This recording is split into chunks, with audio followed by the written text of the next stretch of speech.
Hey guys, what is up, and I welcome you to another episode of Red Moments. I hope you guys are not tired of seeing Zed clips, but I did throw in one Yasuo clip in this episode as well. I will try to get more clips by other assassins as well, just Zed to me seems to be one of the easier champions to get really sweet looking plays with. But diving straight into this clip, you're gonna see me do a very nice outplay against one of the most infamous champions in the game, Riven. In this 1v1 matchup, the Zed of course needs to do some sort of outplay to beat the raw damage that Riven has, and luckily for me, I did a pretty nice one. So I'm sure that looked a little fast and confusing to follow, so let's break it down one more time in slow motion and see exactly what happened. So as I went from my farm, the Riven popped ulti, went pretty ham on me, got 2 Qs on me, and I ulti just in time, and then just then I immediately flash away from my ultimate shadow. Because I am planning to do some sort of juke and have to go to the opposite side in order to do so, I dodge her wind slash and I pick up the beautiful kill on her as well.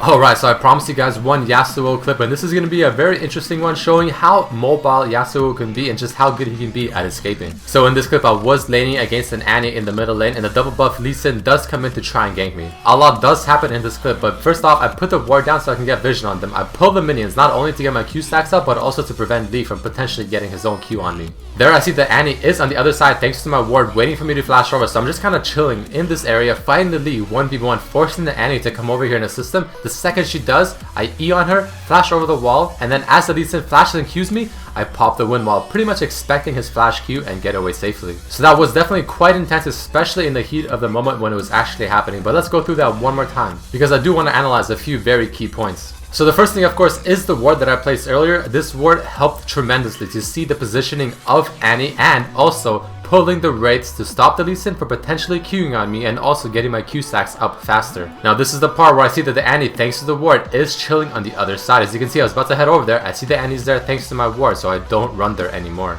The Annie thinks that I can probably kill the Lee Sin in a 1v1 fight, so she flashes over and stuns me. But the second the stun's done, I E on her, get right beside the wall, and flash over as well. I do feel pretty safe, but I'm also expecting the Lee Sin to do something to try and catch me or else I will get away. And he does flash Q. I was kind of expecting it, so I had my W key ready to go. And luckily I did time it, and I ended up getting away pretty nicely. Alright, let's jump into the third clip that I want to share with you guys. Another really sweet Zed outplay. This one also was extremely intense in the heat of the moment. This clip is going to showcase how slippery Zed can be, and also something that I always like to mention in my Zed videos and guides. People forget about your shadows, and this is why. So, as I was about to back, our allied Nocturne comes in for the gank and the enemy Nocturne comes in for the counter gank as well. I throw my shadow in the middle of the fight to try and assist the Nocturne whatever I can, but they forget about it. I W one more time, go onto the Zillion with my ulti, get a nice snipe with my Qs from both Shadow and myself, and then get away just in time. I teleported to my ulti Shadow since it was on the opposite side, so it was farther away from the enemy team, and I have just enough CD on my W to get over the wall just before Yasuo can get me. However, a clip like this definitely deserves another look in slow motion because there is quite a bit going on here too. Here's a very important tip with Zed. I see the enemy team is focused to kill my Nocturne, but my Shadow is right beside a squishy target and they completely forgot about it. So I take that into my advantage and I go to that Shadow, ulti the Zillion since he's right beside it, get a pretty lucky Q snipe. I see my ulti Shadow is southwards of me, which is the farthest away from the 2 enemy people. I run up this bush because they have no vision of me there, and I have just enough time to W over the wall just before Yasuo hits me. But that's it for this episode of Red Moments, guys. Quite a lot of action in this one. I hope you enjoyed it, and I hope to see you next time. Peace.